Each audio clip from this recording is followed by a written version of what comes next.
First Sip Brew Box is a one-of-a-kind subscription service for craft beer lovers based right here in Pittsburgh. Every month, First Sip will send you a box full of craft beer enthusiast essentials including t-shirts, glassware, and even food.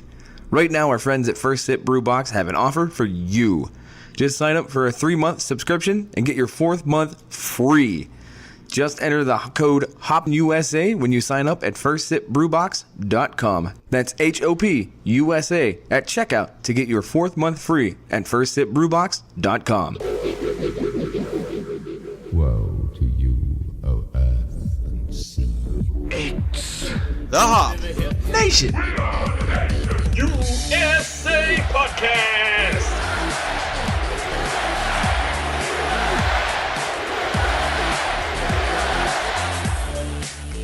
Welcome back, Hop Nation. We are live. We are on location. We are here with a very, very special episode. But first, of course, I have to welcome you to the Hop Nation USA podcast. I am Adam, one of your hosts on the knobs, on the ones and twos, the man that makes the magic happen. That is Steve. Steve, welcome back. Hello, I'm still here. That's good, because if you weren't here, we wouldn't be here. The show would not exist. That's right. If you're somehow not listening to something that's listenable, what? How does that work? I don't think it does work, like, at all. Yeah. But yes, we are live and on location, so audio might be a little bit different. I don't think it'll be too different, but if things sound just a little bit off, that's because we are not in Hop Nation Central. We are actually here in Bellevue, Pennsylvania, at the Lincoln Avenue Brewery. This is a new up-and-coming brewery that is here in Bellevue. That's one of the neighborhoods here in Pittsburgh, Pennsylvania, of course, our hometown. So we are here. We're here to talk with the brewer. Grant, welcome to the show. Thanks, guys. Happy to have you here. This is something that's been a while in the making. We've been talking back and forth for the past month or two. We have been. It's been a little while before we could make this happen. And we do appreciate you taking the time out. Come on the show. We are here in a brewery that is, and honestly, this is the first time I've ever done this. This is a brewery that is under construction still. It definitely is. We get to see, behind the curtain a little bit. We get to see the effort that it takes to come and make a new brewery. Yeah. I mean, we've talked to breweries like Grist House before, and they've been open for a couple years, so we've been able to get that story. We talked to Cobble House way back in episode 17, and that was within the first couple months of them opening. So this is our first brewery that is yet to open. Right. So with that trend, I figure by about episode 115, we'll just be sitting in at a table at a brewery somewhere where somebody's going to say, we really need to open our own. So we're just going to keep working our way backwards through the process. Working our way back to find somebody at the moment of inception. Right. We will be there. Right on. Well, like we already introduced Grant, but the format of the show doesn't change. We still have 3 beers tonight, and they're all from Grant, who is the head brewer and owner here at Lincoln Avenue Brewery. And I'm going to turn it over to him, and he's going to introduce the first beer of the evening. All right, right on. So before I introduce the first beer, also here is my wife. I don't know if she'll talk or not, but my wife Lisa's with me, and she's kind of the backbone of why we're doing this in Bellevue right now. So we'll talk a little bit more about that. But the first beer we're gonna try tonight is a Columbus Smash. So I've done a couple different Smash varieties. The Columbus, I did this one for an event, a tasting event that we did in this space about a year ago. So right after the building was purchased, we had 9 home brewers from Bellevue, and everybody did beers, and we did some sampling tastings, like actually almost right where we're sitting right now is where we had the setup. We had about 300 people come through, and this was one of the fan favorites that night. So I continue to brew this one throughout the year, as well as a couple other ones. So this one is it's all 2-row malt and Columbus hops. So it's very straightforward malt bill, very straightforward hops. So give it a try, see what you think. Yeah. This one has definitely, it's a couple months old. I brewed this a few months ago, so when I taste it, I taste a little bit of the hop falling off, but still a pretty tasty beer. So give it a shot. Cheers. Okay. See what you think. I mean, just looking at it, it's definitely has that IPA look to it. It's, you can tell it's only like a 2-row. Right. Because it's not very dark at all. Right. Which is okay. Yeah, no, it's good. And I think that's pretty telling of the recipe. Right. I see it a lot when you want to focus on the hop flavor. Mm-hmm. You know, like Grant said, it's all 2-row. Yep. Yeah. You don't want to make a crazy malt profile. Well, I mean, a Smash IPA obviously is a single malt and single hop. Right. So it is I would say, stripped down recipe. Mm-hmm. It's a back to basics. Yeah. Exactly. And this one came out at about 6.4%, about 68 IBUs. Oh, okay. Right. All on. right. Yeah. Cool. All right. Well, hey, let's rip into it. Hey. I like that. Adam seems to be in the realm of for the style. That is correct. And that is not a bad thing. Not an IPA guy? I am not an IPA guy. Adam's not an IPA guy, Grant. But what Adam will say is he'll say for the style when it does hit all the IPA notes. It That's does. fair. And it does. So honestly, that is a bit of a compliment when Steve says, I like it, and I don't jump right in as well. When it comes to the IPAs. When it comes to IPAs. Oh, that's good. Yeah. That's good. But no, it has like a real smoothness to it as well. Mm-hmm. And it's just really drinkable. It is. I like this. Yeah. Now, I will say it does have a bit of I'd say a hop residue on the back end. You do have a little bit of that hoppiness just kind of sticking around on the tongue. Yeah. For those of you that like it, that's a good thing. Yes. So like for example, Steve. Steve is definitely the kind of person that enjoys that sort of thing. So this is in the wheelhouse. Yeah, I enjoy the bitter beers. Just had a little bit of that. We talk about it every now and then, but the burp up. Yeah. Yeah, I get there's a lot of hop on the burp up. I like that. Well, when we get to the next IPA, it's got a few more IBUs, so I think it'll be in your wheelhouse. Oh, Okay. Good. All right. Good. That's all right. Like I said, this is not a bad beer. It's just simply not in my style catalog. Yeah. Not a bad thing. And that's the one thing that's great about craft beer is there's so many different styles, there's so many different approaches that you can cover almost everybody's tastes. Exactly. But yeah, no, that's a good point. You know, craft beer has, its styles and flavors for everybody. Mm-hmm. And so far, I'm enjoying what Grant has provided for us because it's not like a weak hazy boy IPA. Right. I'm moving out of that territory, I think. I've been drinking a lot of that Fulton double IPA. Oh, yeah, Yeah. you're going West Coast. Yeah. And when somebody says that there's 68 IBUs in something, I want to be able to taste I want to taste some hop flavor. Right. And this definitely has it. So yeah, I'm enjoying that. Good. But for now, I guess we'll move on, and we'll come back to the beer a little bit at the end of the segment. But we're going to move on, and we're going to actually learn more about the Lincoln Avenue Brewery. And I think it's even appropriate. We usually don't talk about when we're recording episodes, but today we're recording it on December 5th, and that's Repeal Day. 85 years ago today. There you go. Cheers to 85 years. Here. I actually did not know that. Yeah. Huh. Yeah, it's Repeal Day today. And I think that's only somewhat important because it's a bit related to the story of Lincoln Avenue Brewery and Bellevue itself. Yeah. Because the end of Prohibition doesn't mean the end of Prohibition everywhere. But I'm going to let Grant tell us a little bit more about the story and like why a brewery in Bellevue is so special. So up until 2.5 years ago, Bellevue was a dry community. So about 4.5 years ago, there was a referendum on the ballot to go from dry status to wet, and it was voted down by the voters in Bellevue. So it was a referendum on the ballot. We had to wait another 2 years before it could be put back on the ballot. So leading up to that second time that it was on the ballot, my wife Lisa, myself, and a couple other folks in town. So the guy that bought the first liquor license across the street here, Mark Helbling, and some other folks were very, very involved. We knocked on a lot of doors, went out and just tried to educate the people in Bellevue about the benefits of going from dry to wet.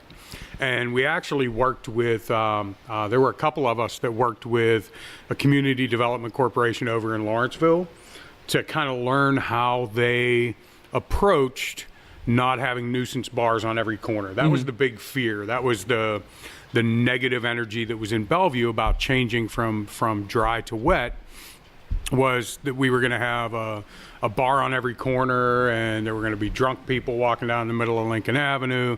I heard it all. There are going to be people peeing in the middle of Lincoln Avenue. We're going to have a strip club on every corner. We're going to be the South Side.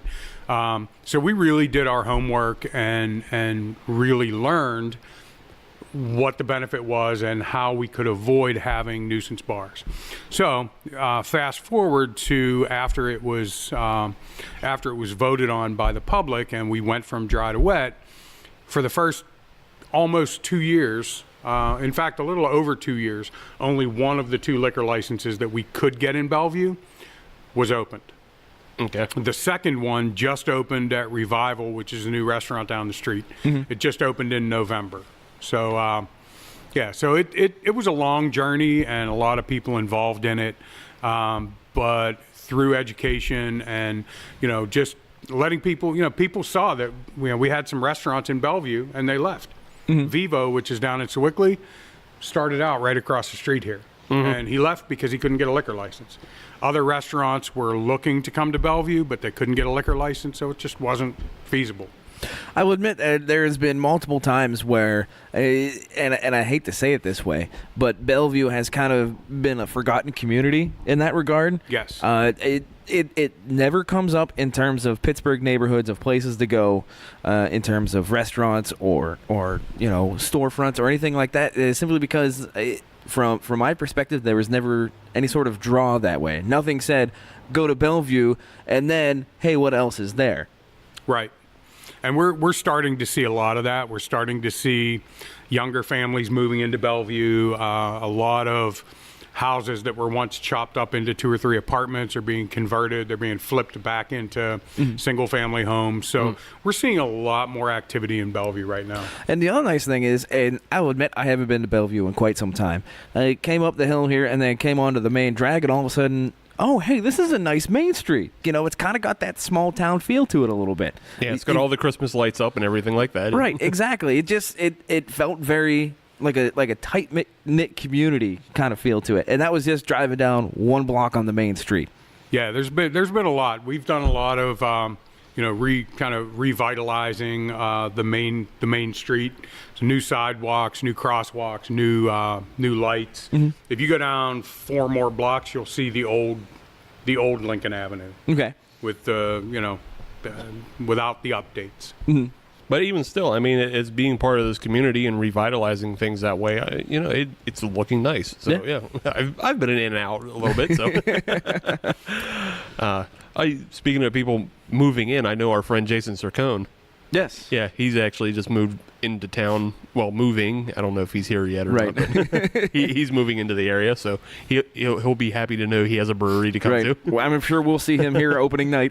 Probably. And if you live in Bellevue, this is 1 square mile, so yeah, very very walkable from pretty much anywhere in the community. Yeah, right. Absolutely. Yeah. So we've talked a little bit of the history on Bellevue itself, but I guess we can narrow that down a little bit more into the brewery itself, and particularly in the space that we're sitting in right now, what will become the Lincoln Avenue Brewery here in a very, very short time. We walked in here, and the first thing we noticed was this has a lot of charm. This place has just a good vibe to it, and there's still a long ways to go before it opens. We still got a lot of work to do. But what is the story on this space here? What was here before? What was the efforts taken to get in here? How did we get to this point? Well, so not this past summer, the summer before that, I organized. So Bellevue was celebrating their 150th anniversary, so sesquicentennial. I kind of spearheaded, got together some local home brewers, and as part of that celebration, we closed down a section of the street, and I think we had 14 beers on tap. Okay. Nice. And we did a sampling event, so just to kind of get beer out there, right? So I got some little taster glasses, 5-ounce taster glasses made up. I think I got 180 of them, and we charged $5 and you got to taste each one of the beers. Okay. It was the best deal in town. You got to keep the glass, We just wanted to get people out. We weren't trying to make money on it. So we got rid of all the glasses. It was 180 or 220, something like that. Got rid of all the glasses, and we ended up using 5-ounce plastic cups. So we saw the engagement. We saw the people that came from other sides of the town. People said, "Oh, I heard about it. I came from Mount Lebanon to try the beers." So we knew there was interest. We knew there was a market and a need for a brewery in Bellevue. So fast forward to about November of last year, Lisa and I were introduced to our partners, Amy and Joel Haldeman, who live here in Bellevue, and they bought this building. Okay. So we started talking with them about putting a brewery in this space. You know, we had some conversations. We worked out kind of what we wanted the vision to be, what we wanted to do with the space. Next thing you know, we signed on the dotted line and we started ripping the crap out of this place. And I mean, we literally, you know, we had a demolition day. It was probably almost exactly a year ago today, I think. And it was 4 degrees below zero. At 8 o'clock on a Saturday morning, we had 35 people No kidding. pack into this place. I'll show you guys a video. We had 35 people pack in here, and we ripped the shit out of the walls. You couldn't see a brick in this place. Yeah. We tore all the plaster out, all the framing that was on these walls, and we loaded up a dumpster out there, 4 below zero. So we were like, you know, hey, there is definitely an interest in this place because we had all these volunteers. So from that, we kind of built it into, you know, just getting the community behind the project.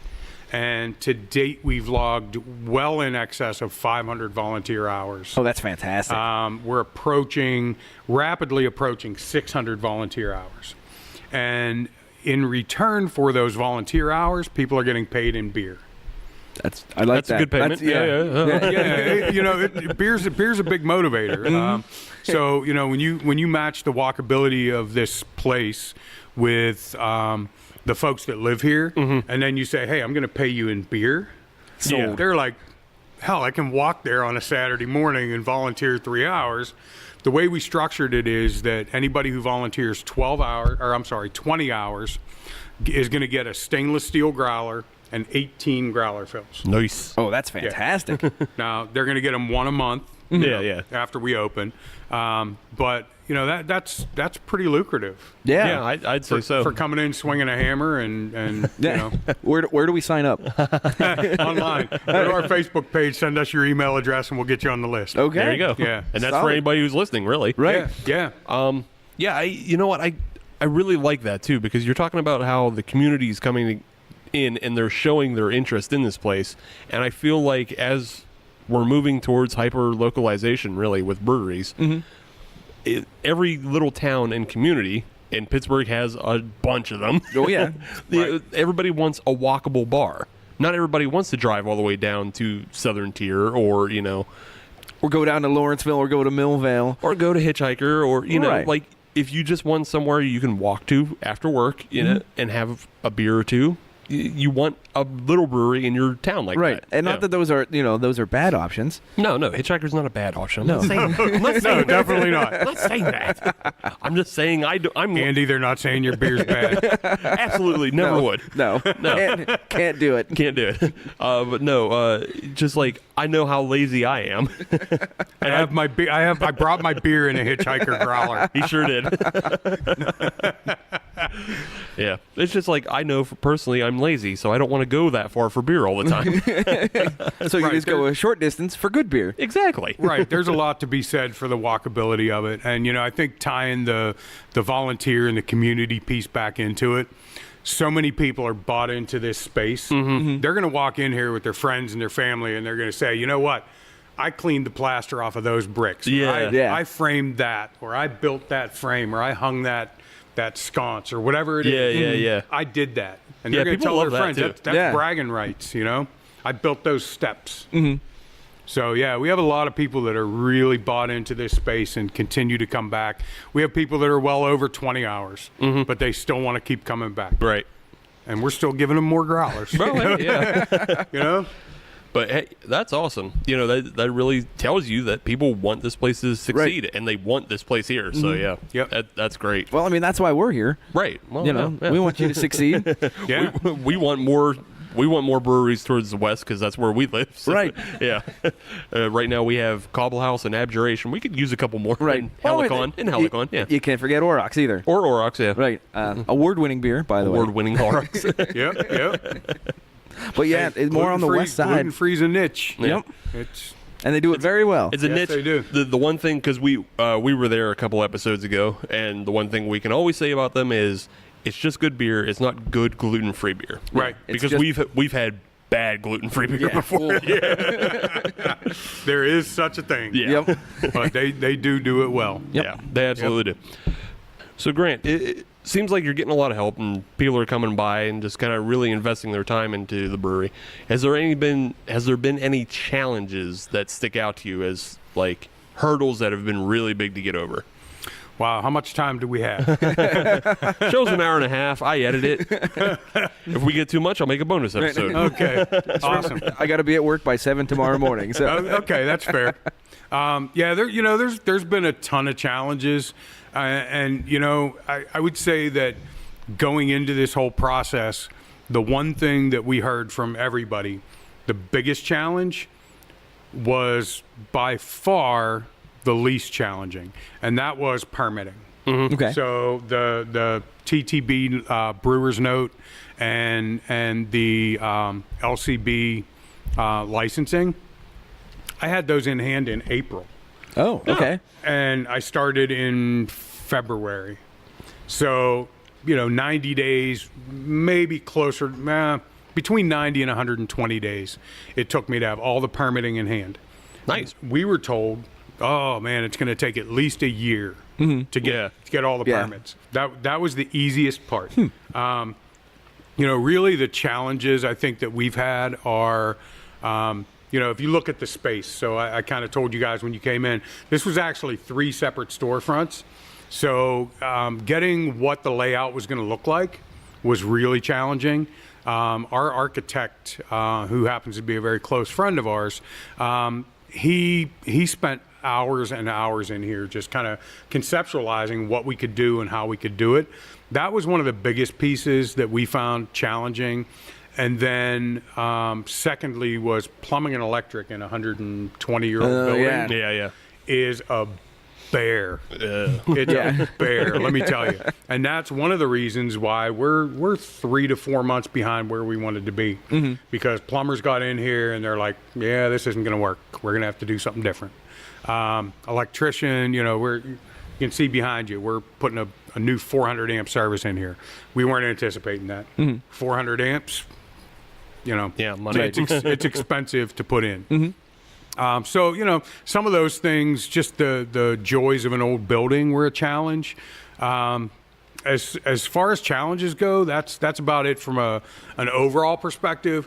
The other challenge, I think, is really, and I think everybody that you guys are home brewers, right? Yep. Right. So I've been a home brewer for 10, 12 years. So scaling things from home brew to the 2-barrel system that I'm going to be on, I've spent a lot of time, working on that. So those are some of the challenges that you never really think about. It's different mechanics. It's different. Everything's different about it. Yeah. But the benefit of that, the upside of that is working on better equipment. The challenges of home brewing. Oh, yeah. What's the biggest thing every home brewer faces? Temperature control. Yep. Right. Absolutely. It's the biggest challenge.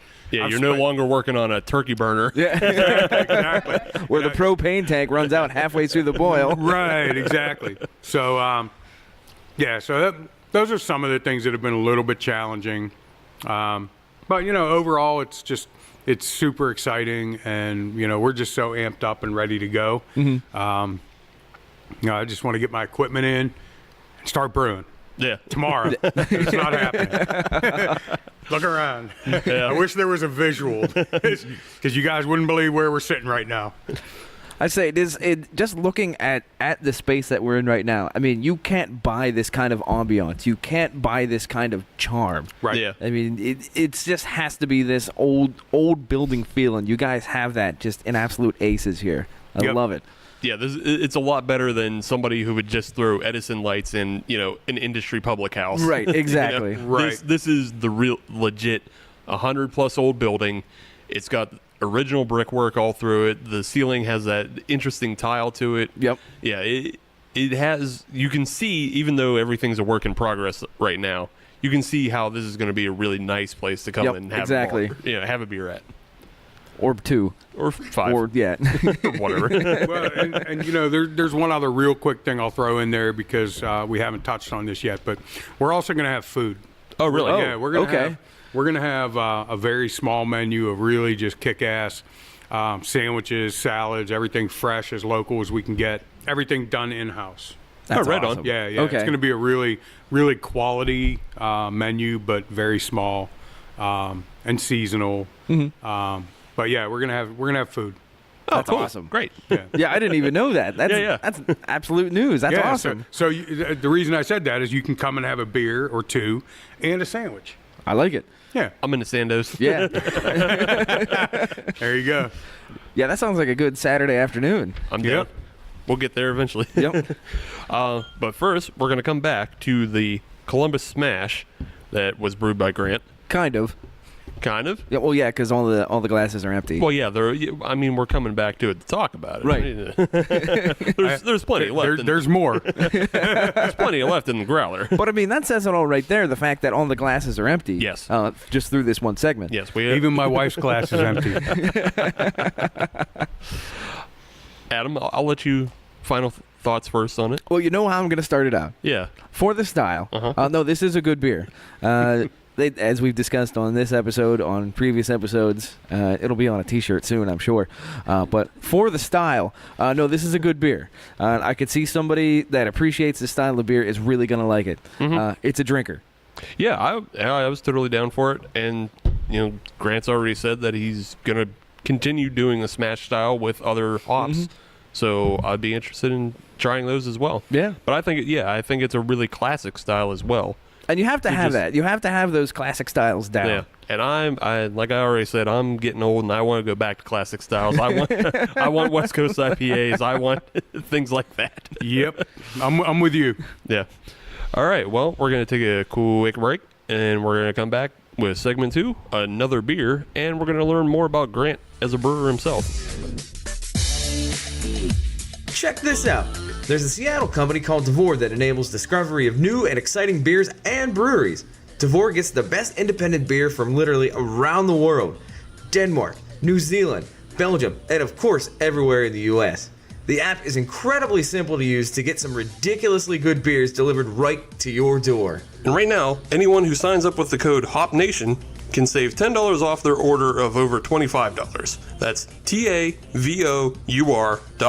Devore. Hop Nation, we are back and we are live and on location here at the Lincoln Avenue Brewery here in Bellevue, Pennsylvania. Of course, that is one of the suburbs of beautiful Pittsburgh, Pennsylvania. Yes. Thank you for chiming in, Steve. That's content you can't get anywhere else, folks. I got your back. So we, of course, are here at Lincoln Avenue. We are here with Grant. We are drinking beers. So, as is tradition, it's the second segment. It's time for the second beer. So, Grant, we're going to kick it back over to you. I will have you introduce this baby. What do you got? Right on. So this one is one of the beers that will be a staple here. This one is called Bulldog. It's a double IPA loaded with Simcoe, Cascade, little Centennial, little Amarillo, dry hopped fairly aggressively with Simcoe and Cascade. And you can't go wrong when you dry hop with Simcoe and Cascade. This is a West Coast style IPA. This one came in 7.1%, to 89 IBUs. But you'll find that it has a really nice malty backbone to it, as a typical West Coast IPA will.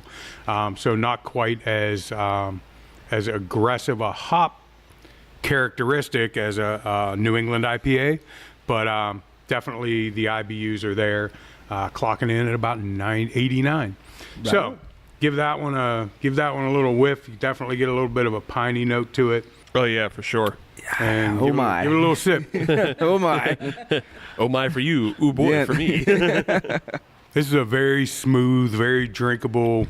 Yes, I will agree, Grant. Adam doesn't seem to be able to do such as at the moment. Adam, you still there? I am here. I'm alive. Okay.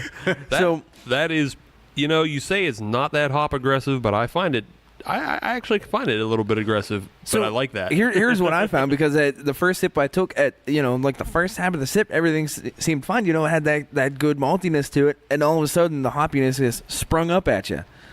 It just came out of nowhere, like, oh no, this is a double IPA. We're gonna punch you in the face. I hope you don't mind.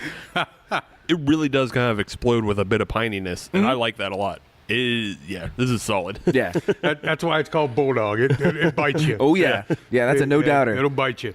It's almost like it's got a time delay in it. Like, okay, it's been a second and a half. All right, boom. Again, really smooth too. Like you said, Adam, it does have that maltiness on the forward, but it's also smooth on the forward. Mm-hmm. And then it just explodes into that piney hopness. And the one thing I do like about it is, yes, it has that hoppiness to it, but it doesn't have that residue. Okay. That for my personal taste, I like it when a beer gets in and gets right back out. Because that means that, if it's a beer that I like, that means I can drink it all over again. Yeah. I'm not connecting the sips together. It's like an individual event, which I know sounds a little snooty. Actually sounds a lot of snooty. It is, that's a lot. I prefer my beer to have an individual event in tasting. I can't walk it back, though. That's the problem. I already said it. No, you already said it. It's out there. But you know what? It's okay to be a beer snob. That's right. It is quite all right. It's acceptable these days. Yeah, I'm in on this one, though. I can appreciate it. Thanks, Grant. I'll just set that there. Yeah, great. Yeah, you don't have to drive tonight. You're fine. Exactly. All right, well, we're going to kick back into the segment. And segment 2, we're going to learn a little bit more about Grant himself as a brewer and his adventures in beer. You already mentioned how you've been homebrewing for about a decade or so. So one of the first things we kind of like to ask is, what was your first beer? How did you start? Well, so my wife is smiling right now. So let me give you a little bit of background. Before that, I've been in the hospitality business. I was a chef for many years. Been in kind of large corporate management for quite a while. So kind of the foodie in me, and the love of beer. It was just a natural progression to start brewing. So I started like 90% of people do. I went out and I bought a kit. I bought a 5-gallon kit. Mm-hmm. And I didn't have a choice in it. She made me buy a stout, just an Irish stout. And I came home with a can of, malt extract and about a half a pound of roasted barley and, a couple little specialty grains to make it dark. And I was so meticulous. I was sanitizing the floor in the kitchen, before, because I heard, everything has to be perfectly clean. Right. If you're coming from a chef perspective, then sanitize really means sanitize. Exactly. So I made, I dumped this thick syrup into the pot, and I made this stout, and it turned out really, really, really nice. It was a really good, solid beer. But then just the chef in me, the foodie in me, my curiosity peaked. So I started to really dig in and do some research. And probably within, it was probably 2 or 3 kits that I made. Mm-hmm. And I'm not one to like dip my toe in the water. I just dove in. I started buying shit on Amazon and going out to Country Wines and buying kettles and sacks of grain and a mill, and I'm buying all this stuff. Then I got Beersmith and I started writing my own recipes, and I just I dove in from there. So it was a very rapid progression from doing kit beers to designing all grain and designing my own recipes and just going from there. And it progressed very rapidly. I think I bottled maybe 5 batches, and then I'm like, screw this, I'm kegging. And I took our old refrigerator, I punched 3 holes in it and put 3 taps in it, and it just went from there. Yeah. Yeah, and it got to the point where my kegerator, my refrigerator died, the one I had the taps in, and our refrigerator, we had just gotten a new refrigerator upstairs, so I called Best Buy and I bought a $600 refrigerator, had them deliver it. Before the guy was pulling away, I'm drilling holes in the side to put my taps back in. So I caught the fever and I just ran with it. That's fantastic. Awesome. Yeah. So I guess the next question on that route is, we've talked about the beer, but then we got to get into the brewery. Was there any particular tipping point where you said, I have to become a professional brewer? Like this is what I want to do. This is what I need to do. Was there any particular moment? Yeah, I mean, it's something that we had always kind of talked about as a possibility, but I think just the sequence of events of connecting with the people that bought this building, which are now our partners. I think that really was the point where we said, hey, this really could become a reality. So we've talked about it many times and, hey, what if we did this and did that? But then it really came to fruition where we had a space that we could really do this. So we both work full-time jobs and, this eventually, hopefully, I'm just going to retire and do this. This is what I want to do. Yeah, I like it. Yeah. That's hopefully the future. But right now, just trying to get it up off the ground. And that's something that talking with other folks that are starting their own breweries, it seems like they almost take on a second life. Right. They've got their everyday job, they got their 9 to 5, and then they come to the brewery, and then they start all over again. Yeah. I think Grant is the first one, though, that started his life as a chef. True. The majority of the people we interview, they start as engineers. You are, yeah. Right. You're right. Yeah. Grist House has a couple engineers. Yep. Rocks Cobble has House? engineers. Yeah. Cobble House engineer. Mm-hmm. They all had their engineer life and then, and then became, One of the things that I noticed with Grant's beer is that you can tell that he's a cook. Okay. I can taste the different flavors. Chef. Sorry. Chef. Chef. That's very important. Chef. One goes to school. I can taste that in his beer. It makes it different than the other ones. That it's very well balanced. Okay. I feel. Yeah, I can totally agree that, the first 2 beers we've had so far are definitely well balanced. Mm-hmm. And I guess I wanted to ask, now that you said that you have that chef background, did you find that really helped you, in coming up with your beer recipes and making flavors work? Most definitely. People ask me about brewing all the time, and anybody who brews will tell you, so you guys homebrew, it's science. Yep. It's science and it's chemistry. Right. Cooking, but so it's science and it's chemistry, but it's also art. And cooking is also science, chemistry, and art. They go hand in hand. Right. So you learn what flavors go with what. Mm-hmm. Right? So you're not going to put jasmine in a stout. You can put it into a wheat beer. I mean, I might, but I'm not great. So, but you can put something like that, or lavender, or something like that, into a wheat beer, something nice and light. You're not going to put it into a real heavy porter or a stout. Mm-hmm. You learn what flavors complement each other, and I think a lot of that I bring from the food background. Yeah. I mean, I think that's why engineers so easily transition, because it's all science and chemistry, so it's a lot of numbers and a lot of that. Mm-hmm. But with being a chef, you go to school and you learn both the arty side of things, which is usually where I come from, of just I want marshmallow and crazy flavors and things like that. But also you learn the science of you can't always have marshmallow in everything. Well, technically you can. Yeah. Don't tell me what I can't have. Yeah, I might just make a brewery, not just to have marshmallow beers. Just every single one on tap, different variety of marshmallow beer. That's beautiful. Decadent might want to have a word with you about that one. I'll fight him in the parking lot. I don't mind. So as you've been brewing, you mentioned what your first style was. Has anything come out as your favorite style? You're drinking it. Okay, double IPAs, West Coast. Yeah, I love West Coast IPAs.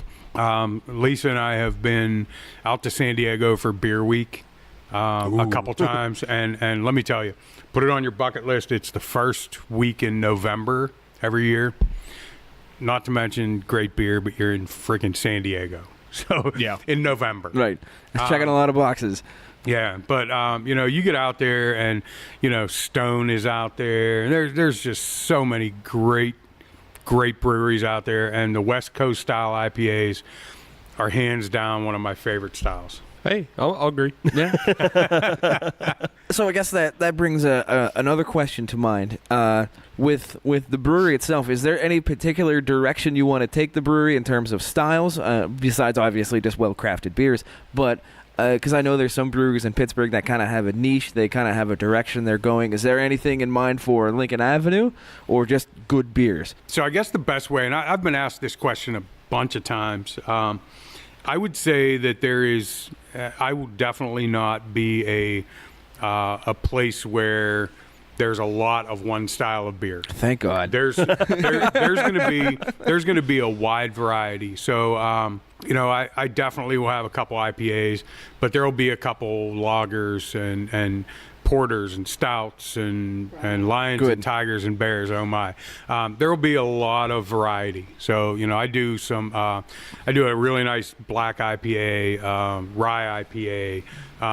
Lots of different pale ales, red ales, brown ales, shit brown. Yeah, yeah. One of my buddies that I've been brewing with for a long time, we missed a couple ingredients on a beer that we were going to make one time, and we're like, screw it, let's get down in the basement. We always brew at my house, and like rummaging through the grain sacks and seeing what we have. And we just came up with a beer, and we just, like, throw this in, throw that in. We wrote it all down, and we called it Shit Brown because we just used shit that was laying around, and it was a brown beer, and it turned out to be an amazing beer. That's fantastic. Yeah, it was one of the best brown ales that I've had in a long time. Well, since you wrote everything down, any chance of that coming to the brewery? Yeah. Nice. I might need to come up with a different name than Shit Brown, or at least maybe use a couple of those little asterisks, ampersands and stuff. You probably don't have to change it until you bottle it, and that's right. all. Yeah. But we are going to be relatively family friendly in here, so. I don't know that I want Shit Brown, but hey, we'll figure out a good name for it. That's the behind the bar name. Yeah, exactly. So yeah. I appreciate that you're bringing that approach to the brewery, because there have been times where I've gone to breweries or taken people to breweries, and they don't like a particular style, or they only like one style of beer, two styles of beer, right? And you go there and there's nothing for them or nothing for me, and then it kind of becomes it loses its luster, right? Because going to a brewery is supposed to be a good time. You're supposed to be able to find something and enjoy it.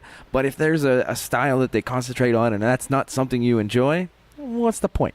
Yeah, I agree. You got to keep a wide variety, and I'm going to have 12 taps here, so we'll have plenty of room to add different styles. Good. So I'll tell you that there will probably be 6 or 7 just core beers. And then just a rotation of other styles, in and out, seasonal, etc. Nice. Exciting. It is. Yeah. That sounds good. So any thought of what will be on tap when the brewery opens? Is there any plan of attack there? So as you can see from the fermenter that's sitting up there, I'm going to be brewing on a 2-barrel system. When I sit down and I put a little bit of thought into this, the reality is that we probably will not open with all 12 taps filled. My goal is to open probably with 8 taps. 6 of those will probably be core beers. So the Bulldog, the double IPA we're drinking right now, that will definitely be on there. There will be a Smash IPA. There will be a New England IPA. Those are styles that are very popular. People come in. People always are looking for a New England IPA. Yeah, that's just the nature of the beast. That's where we are in the craft beer scene right now. Yeah. Well, and it's not a bad thing. Yeah, they're not the worst. It's not a bad thing, and that's kind of an expanding style right now. There will be some sort of a lager, not necessarily. Well, Oktoberfest is a seasonal beer. There will be a lager, pilsner, something of that genre. In the core style. There will be a brown ale, maybe Shit Brown, you never know. A stout. I do a kind of a wide variety of different stouts. I was going to bring a chocolate stout tonight, but I didn't. But all right, that's fine. Anyhow, we'll just have to come back and try it. Come back and try it. But figure it out. I do a bunch of different types of stouts. A Nice. porter maybe. But yeah, so there will be a kind of a variety. I haven't nailed down exactly what all of the core beers are going to be yet, because I have probably a dozen that I could put on the core list, but I don't want to create a dozen core beers. Right. Right. You And you know? know what? That might be something you figure out after you open. Exactly. Where, is like people will tell you what their favorites are. And Right. then something that you didn't think was a core, I'm going to keep brewing this because I can't keep it. Exactly. And just talking about the styles, I'm going to jump kind of down into something else here. Something that we're pretty excited about here. And we talked in the first segment about community, right? Mm-hmm. And how the community's kind of bought into what we're doing here. I also touched on in the first segment about the beer event that we did and the home brewers that brought stuff and we sampled stuff. We're going to have at least one, maybe two taps that are just going to be community collection beers. Okay. So we're going to have opportunity with some of the local home brewers to come in and sit down with me and scale up a recipe from something that they do at home. Yeah. Scale it up into a two barrel batch. That's awesome. Brew it with me, ferment it, put it on tap with their name on it. Well, you just earned yourself an episode of Yin's Blurring, found on MCA TV. Yeah, we'll be back with TV cameras. we do a home brewing TV show, so we'll come back nice. for that as well. Nice. Yeah, so it's just kind of a cool thing that we originally talked about early on in the process of how do we make it to where other people have the ability to participate in it as well. Because 5 years ago as a home brewer, and she even said this, that she would have bought something like that for me for Christmas if that was a possibility, to go in and do something like that in another brewery. That would have been something I would have done years ago. Right. So pretty awesome opportunity. I think we're still trying to work out the particulars of it, but it's something that we're going to be pretty excited about, and that's going to bring some different styles that aren't my style, my beers, right, onto those 12 taps. Well, you can add me to the list of people that are excited for that. Right That on. is a fantastic idea. I Right on. absolutely It really love is. that. Gonna do it. Yes. Oh yeah, Yes. we'll totally come in and brew with you if you want. Yeah, we'll do an episode. That's fantastic. Yeah, I really like that idea. I do because, too. Because it's not something you see around a lot. Like there is that. Was it the copper kettle or iron kettle? Copper kettle, yeah. They help you brew it and everything, but it's not necessarily something that goes on tap. It's not something where you can bring your friends and family in to be like, hey, check this out. Well, I know multiple people. That's how they got involved in home brewing. Right. Where they went to Copper Kettle and they decided, oh, this is a good idea. I'm going to bring this home. Yeah. But now, if a community member can come in and just show everybody what they've done. Right. Right. Yeah, that's really cool, Grant. I like that. Yeah, it's going to be pretty cool. We're still working out the particulars of it, but definitely going to be some good opportunity for people to scale stuff up, and We might not be able to start with it because we got to get open. But Right. As soon as we possibly can. But We're it's really looking it's still a forward to good that. goal to Right. have in mind, and a good way to differentiate yourself from Yeah. other breweries, because I don't know anybody else that's doing that in the area. I don't either. yeah, we're pretty excited about it. Awesome. All right. Well, I think we've learned a good bit about Lincoln Ave. I'm excited for it to open. Yeah. I am definitely happy with this Bulldog double IPA. I'm telling you what, the glasses over here is empty. Yeah, you drank another one. Good Yeah. for you. But we refilled ours. You did. But that's okay. That's all right. I'm not here to judge. That's a really smooth double IPA. I mean, it does have that nice malty backbone, but it explodes into that piney, hoppy flavor that a lot of West Coast IPAs have, and I think that's mostly due to the Simcoe hop. Yeah. So I mean, it's not a flavor I seem to get as often. Everything seems to be more orange juicy nowadays, but I'm happy when I do get it. So. Right. Well, they had to come back down here and get more. Get a real pint. Yeah. And then brew our own beer, and then put it on tap. Sounds like a plan. Nice. Awesome. So, what do you say we take a break? Yes, come back with segment 3, and Yes. we'll have a little bit of fun. And a third beer from Grant here at Lincoln Avenue Brewery. I'm digging it. We'll be right back, Hop Nation.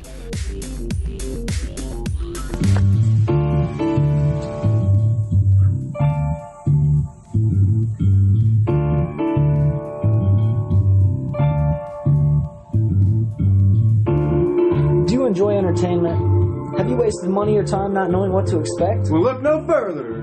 The Chewed Gum Podcast is your answer. It's a plastic blast.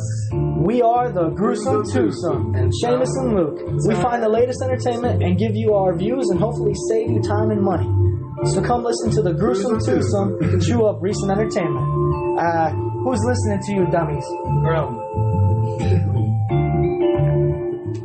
Hop Nation, 88, Lincoln Avenue, Bellevue. We got beer, we got Steve, we got Grant, we got me. It's episode 88. You know what that means. This is the Lynn Swan episode. Oh, you finally figure out your Sporty Man reference. Well, I was going to go with another one, but I knew there had to be a better one than Darius Haywood Bay. Okay. And there is. At least one somebody would recognize. Right. And that is one Lynn Swan. Yes. So there you go. We checked that box. So, of course, we're here at Lincoln Avenue Brewery, Bellevue, Pennsylvania. I think it's time we get to our third beer. And I understand it. This is not an IPA. I understand that by looking at it, but yes, also yes. We'll let Grant give a full introduction. This is 2018's version of Oktoberfest. And I'll tell you real quick what kind of sets this beer apart is about a week before I brewed this, I installed a glycol chiller in my basement. And let me tell you that lagering this beer was so much easier with a glycol chiller in my conical, my 15-gallon conical fermenter in my basement.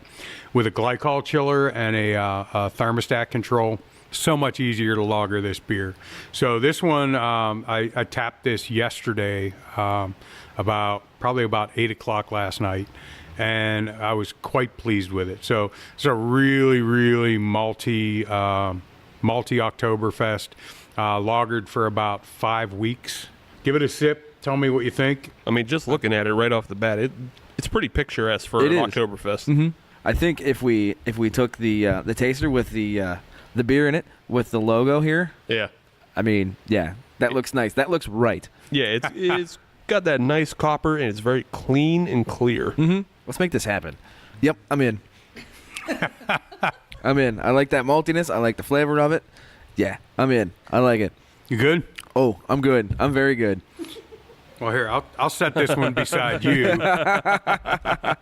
I see how it is. I see how you're working here. Uh-huh. And thank you. Now, did you find that the flavor changed a little bit over time, like drinking it? Like it feels like there's a little bit of a switch. How so? I don't know. There's one form of maltiness up front, and then there's a little bit of a different maltiness on the back. It does feel like I'm going to go into snooty mode again here. Please I hope you don't mind. Please do. I'm going to switch gears. Better explain whatever I'm mumbling about. So I think I know what you're talking about. In that it starts out fairly light, but then again, about halfway, 2/3 of the way through, it goes into that thicker, maltier mouthfeel and taste. Yeah. I like it. Yeah. Again, because it kind of draws you in. Yeah, I like it too. It's balanced and it works. And like you were talking about with the Lash beer, it doesn't linger around with the maltiness. Mm-hmm. So it doesn't. It's keeping me drawing back in. It's just I don't know. It's hard for me to really pinpoint kind of what's going on with it. But I do like it. Sometimes a good beer is just a good beer, Steve, and that's okay. No, I have to dissect everything. I have to sound like. Well, I think where you're going is that so this beer has a really clean finish. It really does. It really doesn't. It doesn't hang around. Say, I'm going to keep hanging around if you got this on tap. I'll tell you that. All right. No, it's an Oktoberfest, only seasonal. Foiled again. It's December, for crying out loud. I'm already late. That's a good one. Yeah, that's definitely an Adams-style beer, though. Oh, yes. I can tell that by drinking it. All right, Steve. It's your turn. All right. Well, it's segment 3, and as anybody who listens to the Hop Nation USA regularly, they know segment 3 is all about just goofing around and being silly and not taking anything too seriously at all. And that also means we're gonna put a brewer through a game that we've devised, really. Yeah. So I'm bringing back the Dirty Anagrammer. Oh, okay. It's been quite a while since we've done the Dirty. It has been a while. Yeah. But for you, Grant, to explain what the Dirty Anagrammer is, I have taken a number of beers and put their name through the Dirty Anagrammer 9000 Patent pending. and taking taking the most perverse, the most perverse phrase I could come up with from the letters given of the beer. All right. This week, we're also doing special Christmas beers. So that's the theme to get you on track, thinking Christmas beers. Now, are these styles or specific beers? It's all specific beers. Specific beers, Yeah. okay. So what's going to happen is we're going to go back and forth, between Grant and Adam, and I'll give you the phrase, and then I'll have a few hints for you to think over to help you through if you can't get it right away. Okay. So I'll just leave it up to Grant and Adam. Who wants to go first? Oh, guess first, of course. Guess first. Okay, bring it on. All right, Grant. I'll start you out with I think might be an easy one. Hopefully, maybe. You're not selling this very well. Yeah, well, it depends. It all depends on what you drink. Fair. So, Fair. but again, we are thinking Christmas beers. The anagram though is I mill or nude. I mill or nude, or as in O-R-E. I mill or nude. I mill or nude. Well, I guess it's not how I spend my Saturday afternoon. Somebody I does. mill or nude. Some minor does probably. God, I need to write this down. I don't have a pencil or a pen. No, that would be cheating. I'm lost. I mill. M-I-L. I am so terrible at these kind of games. So I'll give you country of origin. The beer is from Belgium. It's from Belgium. From Okay. Belgium. Belgian Christmas ale. I'll give you another hint. It's similar in color to Nocturnum, but not in taste. It's in a kind of a clay-looking bottle, Oh, you're getting there. and it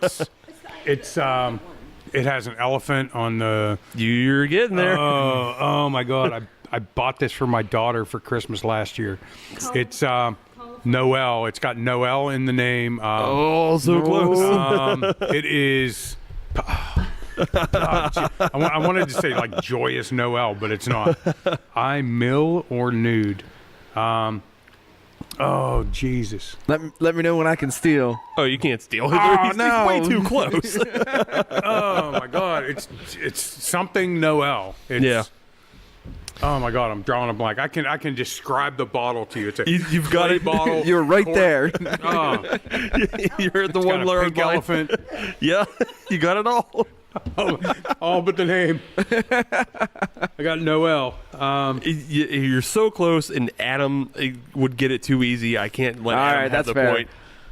I'll give you the point on this one. It is the Delirium Noel. Delirium Noel. You got the Good point to Lord. where you knew it was the Noel. Good Lord. I like I said, I can picture the bottle. I think Yeah. I think the empty bottle is still sitting in my house somewhere. It's a nice bottle. It's unusual. It is. Yeah. It is. Delirium Noel. Yeah. Delirium Noel. Same in color as the Nocturnum, but obviously spiced for holidays. Yep. And the next time you see that bottle, I'm gonna. that's the only thing you're going to think about. The next time he Exactly. sees the bottle, all he's going to think is, I mill or nude. Wait, what? All right, Adam, are you ready? I don't have a choice, so yes. I know, that's right. All right. Scary Hell-Ho Jill, Slay Tom. Scary hell. What was that again? Scary Hell-Ho Jill, Slay Tom. All right, I'm going to need a hint. All right, your first hint is it's made with ginger, honey, and cinnamon spice. Scary Hell-Ho Jill, Slay Tom, made with ginger, honey, and cinnamon spice. My initial thought was Fathead's Pimp My Sleigh, but that's not nearly enough letters. Right. So that's not There's right. no J in... Right. Oh, no. There's all sorts of reasons why it's not the right one. All right, I'm going to need another hint. It was once brewed in Pittsburgh. Oh. Once brewed in Pittsburgh. Once but, brewed in Pittsburgh. But no longer brewed in I Pittsburgh. didn't say that. Oh, jeez. I just said it was once brewed in Pittsburgh. It may still be brewed in Pittsburgh. Wow. I used to do drugs. I still do drugs, but I used to.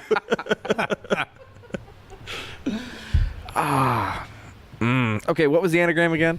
Scary Hell-Ho Jill, Slay Tom. I got nothing. All right, I need a third hint. All right, your third hint is they moved to Cleveland like a reverse LeBron. Okay, all right, so it's Fatheads. Okay. I'm going to put a 10-second on you. I know. I'm going to give it to Grant. I know, and I can see it, and it's same thing. Same thing. It's Christmassy.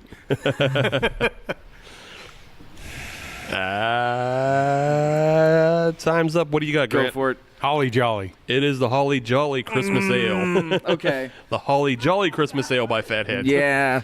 But not the Pimp My Sleigh. Well, what are you gonna do? Oh well. At least I got the brewery right. Yeah, you got the brewery right. You got there. That's a half point. Unfortunately, we're rounding down. Yes. Also, always play favor to the guest. Of course. Yeah. All right, Grant. Your next one is Scuba Stool Kink. Scuba Stool Kink. Yes. Whenever you want a hint, let me know. Oh, please. All right, your first hint is it's a traditional style with a traditional name. Scuba Stool Kink. You ready for your second hint? Oh, most definitely. Your second hint is this one is still brewed in Pittsburgh. St. Nicholas Bach. Ooh, there you go. By the Penn Brewery. Nothing but net. Yeah. Well, I did have an assist from my wife because she said it's from Penn Brewery. Traditional style, Bach, with a traditional name, St. Nicholas. So- Not that Santa Claus nonsense. So, just out of curiosity, what was the third hint? Oh, the third hint was you're not likely to be served in a milk jug, but it's still a fine beer. Okay. All right. All right, Adam. Okay. Number 4. I gotta redeem myself somehow here. You can try. I gotta get on the board at least. Yes, you can try. I don't think you're going to win, but at all. Welcome to my life. All right. Your anagram is Evil Satan Eats Raver Spree. Say that again. Evil Satan Eats Raver Spree. So think of the devil taking MDMA. Evil genius Santa, I know him. No. Damn it. Not at all. Okay, I need a hint then. Your hint is it's a Belgian style ale brewed with boysenberries. Okay, what was the anagram again? Evil Satan Eats Raver Spree. Evil Satan eats raver spree. You remember Spree? Yeah, the candies? Yeah. Yeah. They weren't great. I would eat them again. I'm just throwing you off track. I know you are. All right, I need a second hint here. All right, your second hint is it's coming from Oregon. Oh, that doesn't help. Hey, it could. It's an Oregon beer. Yes. It's a Belgian style. Belgian. Oregon. All right, I need the third hint here. All right. I'm crashing and burning hard. Your third hint is Santa goes rogue after a couple of these. Okay, all right. Well, it's from Rogue. But the Rogue Christmas beer. What is the Rogue Christmas beer? I think they have a couple, actually. All right, what's the one I'm supposed to get? I'm not telling you. Damn it. I can't steal that one. I give up. The answer was Santa's Private Reserve Ale. Oh, Yes. all right. Evil Satan eats Raver Spree. I would have never gotten that one. No. Yeah. Yeah, I actually think Rogue has a couple. So, Okay. Yeah, I was I think trying you're right. to take a couple breweries that have more than one. Making it nice and easy. Yes. Well, I did have a tiebreaker, but Adam did not perform very well. I did not. I did Oh, not. come on, we got to get the tiebreaker in there. Well, I'll give you the tiebreaker. Just kind of first one in, Okay. if you get it. I lead ho, he cry. I lead ho, he cry. Your first clue is it's produced in Texas.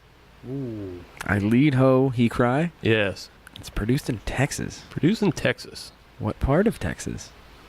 I'm telling you. Damn it. Just Texas. That's not part of the clue. It's not part of the crew. All right, your second clue is, despite being a Christmas beer, it's actually a Dunkelweizen brewed with peaches and pecans. Texas beer. Peaches and pecans. I'm drawing dead. Yeah, I got nothing. Coming from a brewery that shares its name with a black eye. Okay, yeah. It's Shiner. Bach. Shiner.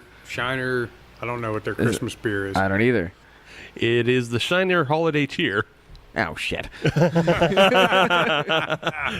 answer was Holiday Cheer. I really think that's the first time that somebody has heard Holiday Cheer and just went, shit. Yeah. Nerds. Oh, man. So I have been bested. Yes, you've been bested. I'm pretty sure it's Grant 3, Adam half, and maybe not. I got smoked like a ham. That's all there is to it. I even had a math question just in case. Math question? Just in case it was needed. I didn't know everybody was going to show up tonight. So. I would have lost that one. All right, Adam, here, quickly redeem yourself. Okay. Thirsty Dog has a Christmas ale. It's called 12 Dogs of Christmas. Yeah. If you have a gross of Thirsty Dog, how many dogs do you have? A gross of Thirsty Dogs, you would have 12. Oh, my God. A gross Is 144. Yes. Yeah. Times 12. How many dogs do you have? It's 12 Dogs of Christmas. Right. So you have times 144. Oh, I thought it was 12 times 12 to get to the 12. So you can have 12 dogs of Christmas to get to the gross. No, you have the gross. I think this is a poorly constructed question. I think we should eliminate it. So it would be 144 times 12. Right. That's just gross. Grant's on the jazz. You're just having a bad night. I am having a bad day. The answer is 1,728 dogs. You can pet them all. That's a lot of dogs. And they're all good dogs. Yeah. All right. Well, coming back to the Oktoberfest 2018 version. Yes. Which is probably the only time we'll get this because it'll be 2019 soon. Hop Nation exclusive. Yes. Exclusive for For us. For us. That's it. Nobody else can have this beer. I liked it. I did too. Yeah. Yeah, I liked it. I would have it again. Yes. I'd like to have it again. I'll probably have it again after the show. Yeah. I'm not always the biggest fan of, lagers and Marzen styles and things like that. But hey, it drinks smooth enough and it was well balanced. Like there was nothing that put me off from it. So yeah. It's a good drinker. Yeah. Bottom line. Yes. Good for the season. That's good for any season. Yeah. Well, for you. You love it. Yeah, I know. Don't tell me what I can and can't have. All right. Well, I think that brings us to the podium. And for you, Grant, we'll save you for last. But every episode, we like to take the 3 beers that we had. And just for fun, we'll give them a gold, silver, and a bronze medal. Awesome. To just, give them a little ranking. Right. Of how we feel about them, but it's all subjective anyway, so it doesn't really matter. Right. Especially on this week's episode, simply because they were all good beers. Yeah. So for me personally, it's going to come down to styles. Yeah, same here, so yeah. Right. It's all just going to come down to styles because they were all good beers. I'm not pulling any bull here. That's just a stone cold fact. It was good beers. But in the bronze medal position, I think I'm actually going to have to put that Smash IPA. It's a good beer. I like it. It's a good drinker. However, it wasn't quite on the same level as that Bulldog, the double IPA. And I think the reason behind that was it had a little bit more of that maltiness to it that I like. So in terms of my personal taste, yes, it was hoppier on the back end. It had that ticking time bomb aspect to it. But on the first half, I liked it. And then it came in and just smashed me in the face. But that's going in the silver medal position. But in the gold medal position, I got to put that Oktoberfest there. I liked it. It was very drinkable. I'm going to drink it again. Bottom line, that's the gold medal winner. Awesome. For me, obviously, I'm going to be different from Adam because he hates hoppy beers and he has bad taste in beer. But no, I'm going to put the Oktoberfest in the bronze. I enjoyed it well enough. It's just not one of my favorite styles. Silver, I'm going to give to the Smash IPA. I like those because they're nice, easy drinkers. They're not overly complex, so they're easy to pair with food. They're easy to just take down, and it's also easy to enjoy, just like the singularity of the ingredients. But I am more partial to really complex beers with really crazy flavors in them. So I'm going to give the gold to the double IPA Bulldog. That is such a really well balanced beer, even though that pop of piney, like just piney hop flavor, it does come out of nowhere, and it is a little bit surprising, but I really like it. But because you don't find that as often nowadays, with everything being citra hopped and quadruple citra hopped, and it definitely stands out in my mind from beers I've had in the past 6 months. Mm-hmm. So yeah, I really enjoyed that one. But now it's time to turn it over to Grant, and he has to rate his babies. Well, I'll tell you what, I am, wow. If I had to, well, I guess I have to, right? So the Smash IPA, I would definitely put in the bronze category. the silver, I would. Oh, I hate to do this, but I got to give the gold to the Oktoberfest. I was really happy with how that came out this year, especially since temperature control was just so much easier for this beer with the addition of the glycol cooler in my homebrew setup. So I'll have to give the silver to the double IPA this round. If you take the Oktoberfest out, I'm going to put the double IPA on top every time, but I was really pleased with the way the Oktoberfest came out this time. I think what Grant's saying is he's just really happy with his new toy that he got. Right. Yeah, pretty much. Which, by the way, we will be talking to you about after the show. Adam might need to make some additions to his homebrew basement. But let's just continue right on with you, Grant, and just give out all the plugs that you want to, like any social media, anything you want to advertise Lincoln Avenue in any way. Awesome. Just to let people know, like, when, where, how. Yeah, sure. So again, just want to throw this out there. So my wife, Lisa, and I, our partners are Amy and Joel Haldeman, that also live in Bellevue. So, we're going through this together. We've put a lot of work into this, and we're looking forward to getting it open. You can follow us on Facebook. So we have a Facebook page at LincolnAvenueBrewery.com. Or I'm sorry, Lincoln Avenue Brewery on Facebook. The website's still under development. But Instagram and Facebook, you can find us at Lincoln Avenue Brewery. If anybody out there is interested in volunteering, so we still have, as you can't see, but you guys can see from looking around, there's still a lot of work that needs to be done. So we are still actively recruiting volunteers. We are paying in beer. Very good payment. If you send us a private message on Facebook with your email address, we'll get you added onto the list. And for the volunteer projects, we're actually sending out emails to people as opposed to putting them on Facebook. So send us your email address. We'll get you plugged in, and you'll get those emails. And that's about it. Just keep an eye on the Facebook page. We're looking at, mid to late February probably at this point, to get the doors open. Honey, anything that you want to add? We're looking forward to seeing everyone. So, yeah, we're definitely looking forward to getting everybody in the door and, come have a beer, come have a sandwich. We're going to have some food here as well. So, yeah, we're pretty pumped about getting this open. So, looking forward to meeting everybody. Right on. Yeah, we're definitely looking forward to coming in ourselves, and we'll definitely be back in February when it's open. Right. Yeah. And I'll be back for more Bulldog, and I'll be back looking for stouts, and I'll be back for sandwiches. And He may never leave, just so you know. If you give Steve a stout, it's a new book coming out. All right. Well, if you want to find us on social media, all you have to do is search Hop Nation USA, and that'll get you Twitter, Instagram, and Facebook. And if you want to listen to brand new episodes of the Hop Nation USA podcast every Friday, as you should, then just search Hop Nation USA on your favorite podcatcher, like Podbean, Stitcher, Google Music Play, and App Podcasts as it is now. But if you're on Apple Podcasts, leave us a 5-star review because We are a 6-star show, but they only let us use 5. And that's actually how we grow the show, by you leaving us good reviews and by telling your friends to listen to the show. So that's about all I have. I want to thank Grant and Lisa for inviting us into their space and telling us all about Lincoln Avenue and sharing this fine beer. Agreed. Yeah. Yeah.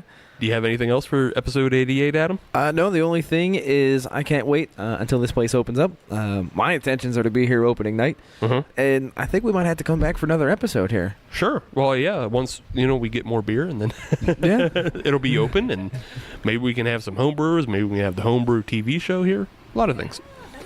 Episode 89 will be back, and that'll probably be our Christmas episode, so you can look forward to holiday beers. I'm looking forward to it. Maybe even some of the ones that were featured in the anagram. Oh. Or not. I like the... Oh. I don't think it is, actually. I was going to say, because I like most of those beers. Yeah, no, I don't think so. All right. We'll actually have different beers. That's true. Yeah. See you next week.